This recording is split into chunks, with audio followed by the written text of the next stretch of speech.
Hello everyone, आज आप लोग का स्वागत है पप्पू स्टडी जोन में। आज आप लोगों को क्लास टेंथ का प्रकाश का परिवर्तन पढ़ा चुके हैं। पहला क्लास, आज दूसरा क्लास है, उसमें पढ़ा चुके थे प्रकाश क्या है, प्रकाश कहाँ है, कैसे प्राप्त, प्रकाश का स्रोत क्या है, सब पहला वाला वीडियो में देख लीजिएगा जाके। आज पढ़ा रहे हैं प्रकाश का परिवर्तन का दूसरा क्लास है। इसमें आज आप लोगों को पढ़ाएंगे प्रतिबिंब किसे कहते हैं, प्रतिबिंब कितने प्रकार के होते हैं, और वास्तविक प्रतिबिंब और काल्पनिक प्रतिबिंब, ये सब बताएंगे डिटेल में। कोई दिक्कत नहीं होगा। इससे क्वेश्चन बनता है, प्रतिबिंब क्वेश्चन पूछा जाता है। क्लास टेंथ में प्रतिबिंब से क्वेश्चन आता है, पूछता है प्रतिबिंब किसे कहते हैं। तो प्रतिबिंब किसे कहते हैं इसको एकदम अपना भाषा में, मतलब ऐसे से समझा देंगे ताकि क्लास में प्रयास करेंगे, क्लास में समझ जाइए। तो अपना भाषा में समझाएंगे, बिल्कुल बस धैर्य बना कर रखिए। जैसे जैसे बोलते हैं वैसे बोलिएगा, एकदम से साथ साथ बोलना, जितना बार बोलेंगे उतना बार बोलिएगा, सुनने याद हो जाएगा। ठीक है, एकदम कंसंट्रेटिव फोकस होना चाहिए इस पर। तो आते हैं प्रतिबिंब किसे कहते हैं। तो प्रतिबिंब प्रकाश स्रोत, जैसे प्रकाश, जैसे कोई बॉल बर जल रहा है, ठीक, तो प्रकाश स्रोत से आने वाली सभी प्रकाश की किरणें परावर्तन के बाद जिस बिंदु पर मिलती है या मिलाती हुई प्रतीत होती है उसे प्रतिबिंब कहते हैं। क्या चीज कहते हैं? ये प्रकाश स्रोत, जैसे मरकरी आप ले लीजिए, मरकरी है तो इससे प्रकाश आ रहा है, तब प्रकाश का स्रोत क्या है? मरकरी है। जिससे जिससे प्रकाश आ रहा है उसका प्रकाश का स्रोत वो हो गया। और नदी से जैसे पानी निकल रहा है तो नदी, पानी का स्रोत क्या है? नदी। तो उसी तरह मरकरी, प्रकाश का स्रोत क्या है? मरकरी। और प्रकाश का स्रोत क्या है? लालटेन। जिससे मतलब प्रकाश निकल रहा है, प्रकाश का स्रोत वही है। बल्ब क्या है? प्रकाश का स्रोत। तो प्रतिबिंब क्या कहता है?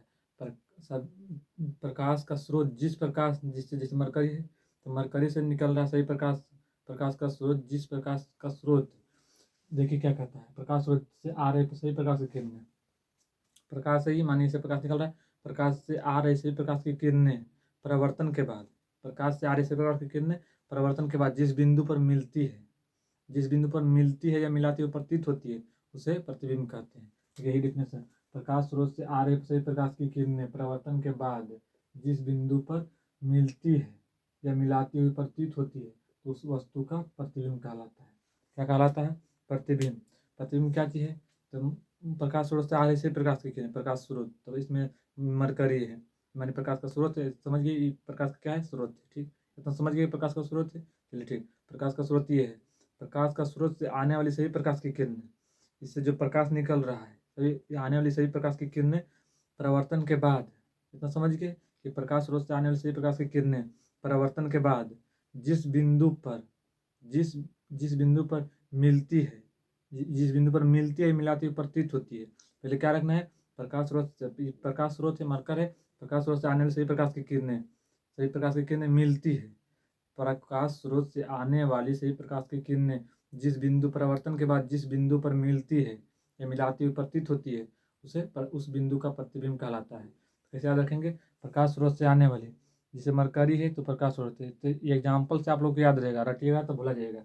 तो प्रकाश, हम लोग क्या करते हैं, समझते हैं तो हम लोग मेहनत करते हैं तब बच्चा पढ़ाते हैं। तो प्रकाश स्रोत, प्रकाश स्रोत से मरकरी से आने वाली सभी प्रकाश की किरणें परावर्तन के बाद जिस बिंदु पर मिलती है या मिलाती हुई प्रतीत होती है तो उसे प्रकाश का स्रोत कहते हैं। समझ गए कि प्रतिबिंब किसे कहते हैं? प्रकाश स्रोत से आने वाली सभी प्रकाश की किरणें परावर्तन के बाद जिस बिंदु पर मिलती है या मिलती हुई प्रतीत होती है तो उस बिंदु वस्तु का प्रतिबिंब कहलाता है। समझ गए? हम समझ गए होंगे आप लोग। अब आगे चलते हैं, प्रतिबिंब कितने प्रकार के होते हैं। तो लिखते हैं प्रतिबिंब, प्रतिबिंब का प्रकार, प्रतिबिंब का प्रकार दो प्रकार के होते हैं। प्रतिबिंब दो प्रकार के होते हैं। कितने प्रकार के होते हैं प्रतिबिंब? दो प्रकार के। ये नहीं पूछता है ऑब्जेक्टिव में कि प्रतिबिंब कितने प्रकार के होते हैं, तो प्रतिबिंब दो प्रकार के होते हैं। कितने प्रकार के? दो प्रकार के। पूछेगा कि प्रतिबिंब कितने प्रकार के होते हैं, तो दो प्रकार के। समझ गए? यहाँ में एक क्वेश्चन बनता है, प्रतिबिंब कितने प्रकार के होते हैं, तो दो प्रकार के। कौन कौन है? तो पहला है वास्तविक प्रतिबिंब, वास्तविक प्रतिबिंब, पहला वास्तविक प्रतिबिंब। और दूसरा आते हैं काल्पनिक प्रतिबिंब, काल्पनिक प्रतिबिंब, काल्पनिक प्रतिबिंब। समझिए, प्रतिबिंब पहले समझ गए कि प्रकाश स्रोत से आने वाली सभी प्रकाश की किरणें परावर्तन के बाद जिस बिंदु पर मिलती है या मिलाती हुई प्रतीत होती है उसे काल्पनिक प्रतिबिंब कहते हैं। समझ गए? अब आते हैं प्रतिबिंब कितने प्रतिबिंब का प्रकार। तो प्रतिबिंब का प्रकार, प्रतिबिंब का दो प्रकार। समझ गए। ऑब्जेक्टिव में आएगा प्रतिबिंब कितना प्रकार, 2 प्रकार। और कौन कौन है, तो प्रतिबिंब के 2 प्रकार, तो पहला वास्तविक प्रतिबिंब, दूसरा काल्पनिक प्रतिबिंब। कौन कौन प्रतिबिंब, पहले वास्तविक प्रतिबिंब, दूसरा काल्पनिक प्रतिबिंब। आप पढ़ेंगे वास्तविक प्रतिबिंब किसे कहते हैं और काल्पनिक प्रतिबिंब किसे कहते हैं। तब आते हैं वास्तविक प्रतिबिंब किसे कहते हैं। वास्तविक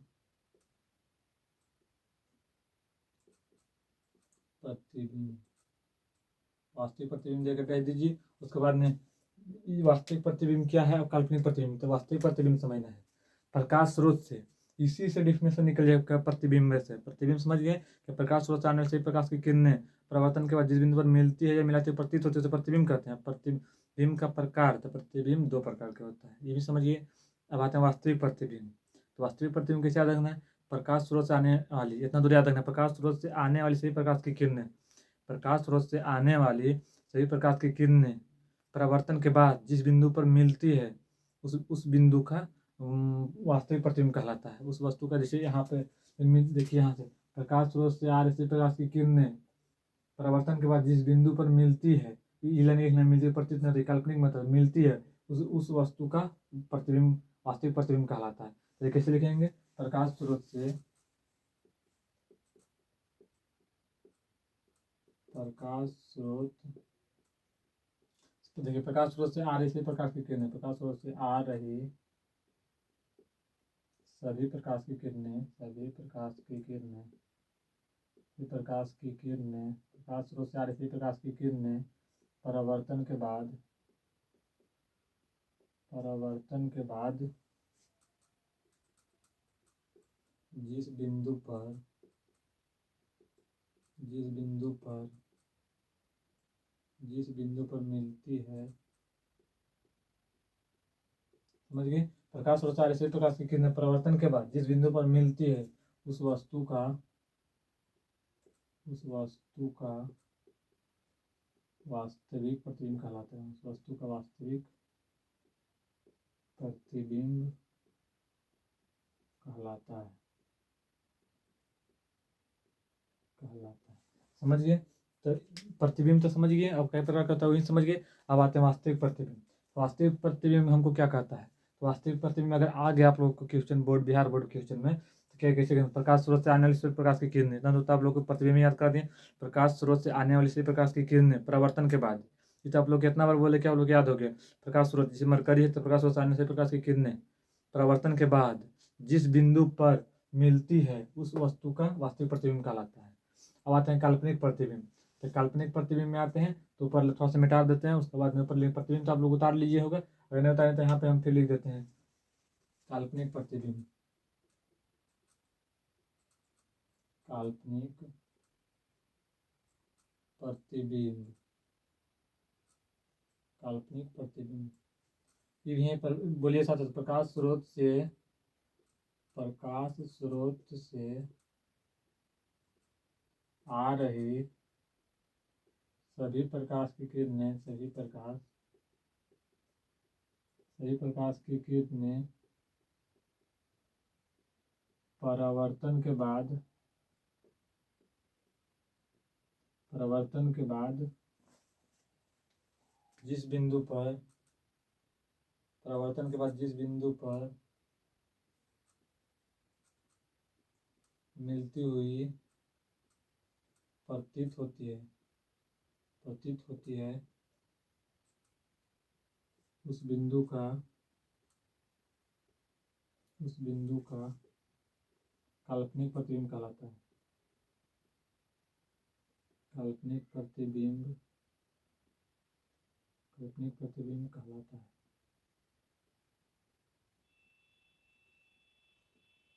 समझ गए, वास्तविक प्रतिबिंब और काल्पनिक प्रतिबिंब। अगर आप लोगों को प्रतिबिंब याद हो गया उसके बाद में ये भी वास्तविक प्रतिबिंब लिख दीजिएगा और काल्पनिक प्रतिबिंब लिख दीजिएगा।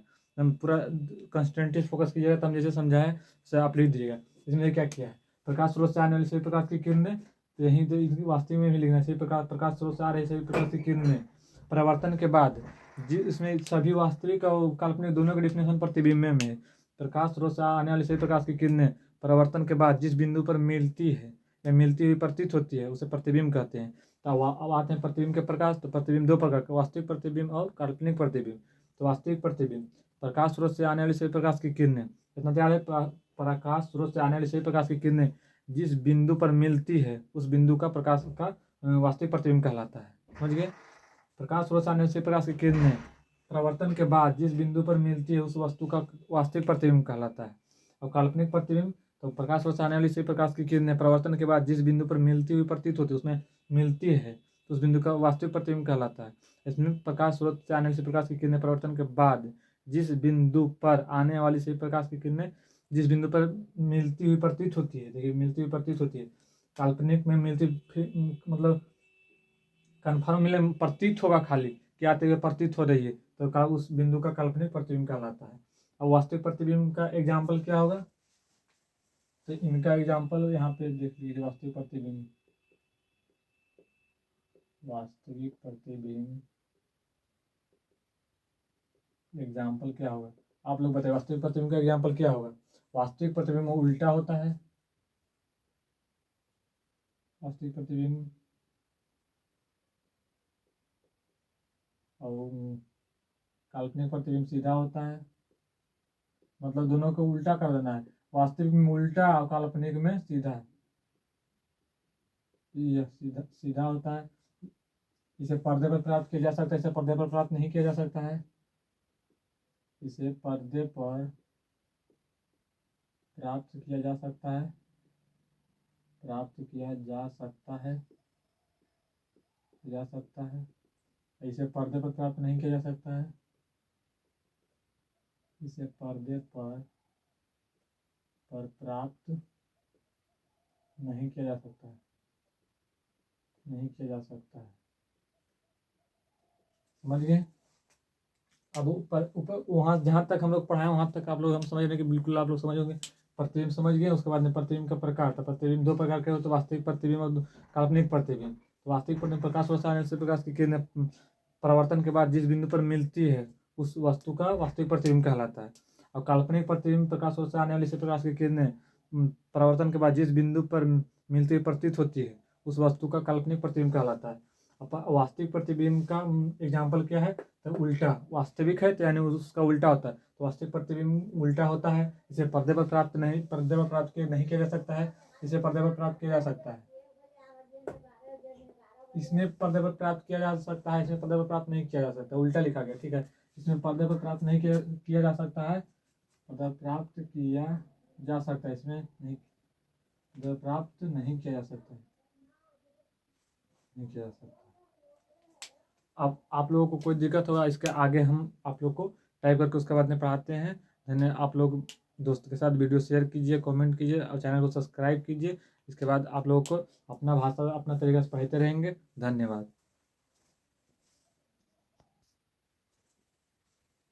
अब आते हैं आप लोगों को विवर्तन, विपरिवर्तन, अपसार और विपरिवर्तन। इससे भी मतलब संभावना बनता है कि आ सकता है, नहीं भी आ सकता है। जरूर नहीं हम बता सकते हैं कि आ ही सकता है, बल्कि जो है सिलेबस में उसको इससे मतलब प्रकाश के परिवर्तन से फिजिक्स में, अगर 10th के फिजिक्स में जाइएगा तो प्रकाश के परिवर्तन से अधिक क्वेश्चन बनने का संभावना बनता है। उसी को लाइट कहता है, तो प्रकाश का परिवर्तन अपवर्तन से। मानव नेत्र भी आप लोग पढ़ाएंगे, जो DVI रहेगा क्वेश्चन उसको पढ़ा देंगे ताकि आए बच्चा तो लिख सके बढ़िया से और बढ़िया समझ सके। पहले आप लोगों को फोकस करना है समझने पर, उसके बाद में लिखा जाएगा। तो अगर समझ लीजिएगा तो वहाँ पर लिखा जाएगा, फेस याद आएगा कि नहीं सर बताए थे, बात होता है। विपरिवर्तन क्या है? यह एक ऐसी घटना है जिसके कारण किसी वस्तु का प्रतिबिंब क्षैतिज अक्ष के परिचय 180 डिग्री कोण पर घूम जाता है, अर्थात वस्तु का ऊपर वाला भाग नीचे, जिसे विपरिवर्तन किया है। इतना लिखा रहता है, इस पर फोकस मतलब जो समझाते हैं ठीक है लिखा। एक जैसे इसी एक ऐसी घटना जिसके कारण किसी वस्तु का प्रतिबिंब क्षैतिज अक्ष के परिचय 180 डिग्री कोण पर घूम जाता है, यानी 180 डिग्री क्षय पर घूम जाता है, जिसे ये ऊपर वाला भाग है। तो अगर देखिएगा जब देखिएगा तो 180 डिग्री पर घूमेगा तो ईला भाग आपको शीशा में दिखाई देगा इधर, और ईला भाग आपको दिखाएगा इधर। अगर आप ऐसे खड़ा है, ऐसे दर्पण खड़ा है और इसका जो रहेगा विपरिवर्तन हो जाएगा, विपरिवर्तन। तो परिवर्तन ईला रहेगा तो इसका भाग उल्टा दिखाई देगा, इसे दिखाई देगा। ठीक, तो समझ गए विपरिवर्तन क्या कर रहा है। यह एक ऐसी घटना है जिसके कारण किसी वस्तु का प्रतिबिंब क्षैतिज अक्ष पर, कौन अक्ष पर, यहाँ याद रखना, जिसके कारण एक विपरिवर्तन एक ऐसी घटना है ठीक, जिसके कारण किसी वस्तु का प्रतिबिंब क्षैतिज अक्ष पर, यह एक ऐसी घटना जिसके कारण किसी वस्तु, इतना तो याद रखना है कि जब कोई वस्तु उल्टा दिखाई देता है। जब ठेपी इधर है तो ठेपी नीचे हो जाएगा और नीचे वाला भाग ऊपर दिखाई देगा, 180 डिग्री पर क्षैतिज पर घूम जाएगा। तो यह एक ऐसी घटना है जिसके कारण किसी वस्तु का प्रतिबिंब क्षैतिज अक्ष के परिचय 180 डिग्री के कोण पर घूम जाता है, 180 डिग्री के कोण पर घूम जाता है, अर्थात वस्तु का ऊपर वाला भाग नीचे हो जाता है। इसे नहीं समझे, नीचे जैसे कुछ मतलब ऐसे है, यहाँ पर आदमी है तो ऐसे ये है, इसका इस पैर वाला भाग ऊपर दिखाई देगा और नीचे दिखाई देगा, ऐसे ऐसे समझे, उल्टा दिखाई देता है। ठीक, तो समझ गए कि ऊपर वाला भाग नीचे, नीचे वाला भाग ऊपर दिखाई देता है विपरीतन में। अब आते हैं पासार और विपरिवर्तन, ये क्या है? किसी वस्तु का प्रतिबिंब उदाग्र अक्ष के परिचय 180 डिग्री के कोण पर घूम जाता है, अर्थात वस्तु का दायां वाला भाग बायां दिखता है। जैसे आप देखे होंगे दर्पण में, जैसे गाड़ी की जो रहता है साइड मिरर, उसमें देखे होंगे, तो अगर जो रहता है ओढ़ने, अगर सही से ओढ़ ले होंगे तो विपरीत मतलब उल्टा दिखाता है, दायां वाला भाग बायां, बायां वाला भाग दायां दिखाता है। इसे ही देखिए, इसे आप आर लिखे इसे, इस साइड आपको ऐसे आर दिखाई देगा, ऐसे आप लोग देखे होंगे। अगर पी आप ऐसे लिखे हैं तो इसमें पी ऐसे दिखाई देगा, ऐसे दिखाई देगा। अगर ऐसे लिखे तो ऐसे दायां वाला भाग बायां और बायां वाला भाग दायां दिखाई देगा। कौन परिवर्तन में? पासार विपरिवर्तन में। समझ गए? किसी वस्तु का प्रतिबिंब उदाग्र अक्ष के परिचय 180 डिग्री के कोण पर घूम जाता था, तो वस्तु का दायां वाला भाग बायां और बायां वाला भाग दायां दिखाई देता है। समझे पासार विपरिवर्तन? अगर आप आर ऐसे लिखे हैं तो आर ऐसे दिखाई देगा, अगर पी आप ऐसे लिखे हैं तो पी ऐसे दिखाई देगा। समझ गए? अब आते हैं दर्पण किसे कहते हैं। दर्पण किसे कहते हैं तो समझ गए। दर्पण मतलब शीशा, जो देहात में शीशा, ऐनक, उसी को हम लोग दर्पण कहते हैं। किताबी भाषा में दर्पण और देहाती भाषा में ऐनक कहते हैं, ऐनक उसको। तो ऐना बल इधर किधर ऐना, ऐना देखें तो उसमें तो समतल रहता है एकदम, उसमें तो कोई गड्ढा गुढ़ी नहीं रहता, एकदम समतल रहता है, चमकीला रहता है। तो क्या कहता है? वैसा चिकना, मतलब उसी मतलब समतल चिकना रहता है, चिकना और समतल सतह जो प्रकाश के परावर्तन के नियम पालन करता है। दर्पण वैसा चिकना, दर्पण तो इतना ध्यान में रखना कि दर्पण पूछा है तो दर्पण क्या होता है? चिकना। और क्या होता है? समतल होता है, तो उखड़ खाबड़ नहीं होता है, तो चिकना होता है पूरा। वैसा चिकना, वैसा दर्पण जो चिकना, समतल सतह जो प्रकाश के परावर्तन का नियम पालन करता है। क्या चीज होता है? दर्पण चमकीला, मतलब चमकीला होता है, चिकना और चमकीला जो प्रकाश के परावर्तन का नियम पालन करता है। चिकना और दर्पण क्या चीज? चिकन होता है और चमकीला होता है। चिकना और चमकीला जो प्रकाश के परावर्तन का नियम पालन करता है एवं जिसका एक भाग अवश्य रंगा हुआ है, उसे दर्पण कहते हैं। जैसे अपना घर ऐनक को, दर्पण को देखिएगा तो इधर जैसे हम लोग देखते हैं तो फेस दिखाई देता है, अगर उसको निकाल के देखिएगा तो पीछे मतलब पेंट किया रहता है, AGNO3 से पेंट किया हो रहता है, तो इसके कारण मतलब होता है। तो दर्पण क्या है? तो मतलब ऐनक के बारे में पूछ रहा है कि ऐनक क्या है। ऐनक बारे में सिंपल बता देंगे, वो चमकीला होता है, समतल होता है, तो चिकना और चमकीला सतह जो प्रकाश के परावर्तन का नियम पालन करता है, प्रकाश के परावर्तन का नियम पालन करता है। दर्पण जो होता है पीछे AGNO3 से पेंट रहता है, तो चिकना समझ गए, और समतल, चिकना और समतल, चिकना और समतल सतह जो प्रकाश के परावर्तन का नियम पालन करता है, एवं इसका जिसका एक भाग अवश्य रंगा हुआ है, दर्पण कहलाता है। आप लोग समझ गए होंगे। अब आता है दर्पण कितने प्रकार के होते हैं। तो दर्पण 3 प्रकार के होते हैं, समतल दर्पण, परवलय दर्पण और समतल दर्पण, परवलय दर्पण। इसको आप लोग को कल पढ़ाएंगे। और समतल दर्पण के जो समान प्रकार के दर्पण आता है तो समतल दर्पण कहते हैं, समझ गए। और उसको पढ़ाएंगे। और गोलीय दर्पण भी होता है। तो दर्पण 3 प्रकार के लिख देते हैं, लिखिए यहाँ पे दर्पण का, उसका बाद निकाल तीनों पढ़ा देंगे। दर्पण का प्रकार 3 प्रकार के होते हैं, 3 प्रकार। कौन कौन? तो पहला समतल दर्पण। कौन दर्पण? समतल दर्पण। पूछेगा कि दर्पण कितने प्रकार के होते हैं, तो 3 प्रकार के। समतल दर्पण, दूसरा गोलीय दर्पण, गोलीय दर्पण, तीसरा परवलय दर्पण, परवलय दर्पण। अब ये इस सभी को डेफिनेट कल करेंगे अगला वीडियो में। आप लोगों को अगर वीडियो अच्छा लगे तो लाइक, सब्सक्राइब और चैनल को सब्सक्राइब और दोस्तों को साथ शेयर कीजिए, ताकि हम ये नहीं करें कि सही सब ठीक पढ़ाता है, हम ही ठीक पढ़ाते हैं। पर चेक ये करना है, अगर आप लोग पढ़े हैं उसके बाद में अगर ऑब्जेक्टिव लगाइएगा, तो अगर क्वेश्चन आसानी भाषा से हम समझाए हैं, अगर क्वेश्चन बन रहा है यानी मास्टर सही पढ़ा रहा है। अगर क्वेश्चन नहीं बन रहा है ऑब्जेक्टिव PYQ से, यानी गलत कौन पढ़ाता है, ठीक है, पर पढ़ाने का तरीका अच्छा रहता है। देखिए पढ़ाने का तरीका कौन अच्छा लगता है। अगर अच्छा लगता है तो आप लोग दोस्त को बताइए कि नहीं ठीक पढ़ाते हैं और वहीं यूट्यूब पर फ्री पढ़ा रहे हैं। उसके बाद में आप दोस्त को शेयर साथ कीजिए। धन्यवाद। अगला वीडियो में आप लोग मिलते हैं।